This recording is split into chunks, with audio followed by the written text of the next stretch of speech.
সুরঙ্গমা মুখার্জি মিনিকে অপমান করায় ছোটু বলে আমরা অনেক সবাই মনের কথা মুখে বলতে পারি না, আর মিনি তো বোকা, তাই বলে ফেলেছে। ও জানে ওর গানের সঙ্গে গরিমা নাচ করবে না, তবে মিনি হয়তো আমাদের জন্য কোনো সারপ্রাইজ রেখেছে। তখন সুরঙ্গমা বলে আমি ওকে নিয়ে অত ভাবি না। তখন বড় চিটু বলে আপনি আমার মেয়েকে নিয়ে ভাববেন, আমরা এমনটা আশাও করি না। কিছুক্ষণ পর আরণ্য গরিমার সাথে হেসে হেসে কথা বললে উঠে দাঁড়িয়ে রোশনাই কষ্ট পেতে থাকে। অন্যদিকে জাহ্নবী সুরঙ্গনাকে এসে বলে কি আন্টি তোমার স্পেশাল ঠান্ডাই কোথায় গেল? সুরঙ্গমা বলে গাড়িতে আছে, ঠিক সময় নিয়ে আসবো। আর এগে গিয়ে বলে ওই রোশনাইকে একটা উচিত শিক্ষা দিতে হবে। আমার মেয়ে যেই কোম্পানিতে কোনোদিন অ্যাড করার সুযোগ পেল না, সেই কোম্পানিতে কাল ও অ্যাড রিলিজ করে এলো। আজ আসার সময় ওর ছবিগুলো আমাকে দেখে আসতে হলো। জাহ্নবী বলে ও তো বাইরে বেরোয় না, তাই এই সব কিছুর মূল্য বোঝে না। সুরঙ্গমা বলে ওকে তো আর খবর দেওয়ার লোকের অভাব নেই। তখন গরিমা এসে বলে কি আলোচনা হচ্ছে?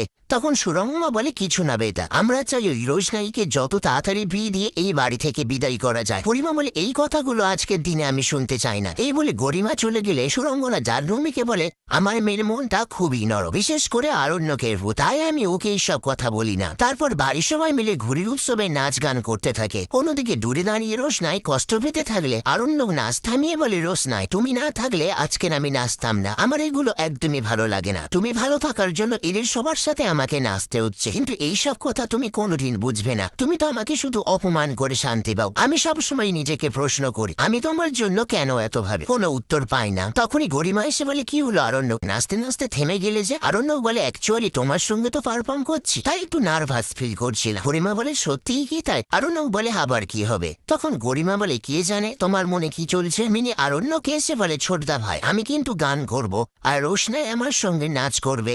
তখন আরণ্যক বলে ঠিক আছে, এই কথাটা তোমাকে আর কাউকে বলতে হবে না। আর তারপরে সবাই সিঁদুরের টিপ পড়তে থাকলে আরণ্যক রোশনাইকে গিয়ে সিঁদুরের টিপ পরিয়ে দেয়, যাতে কিন্তু বাড়ির সবাই অবাক হয়ে যায়।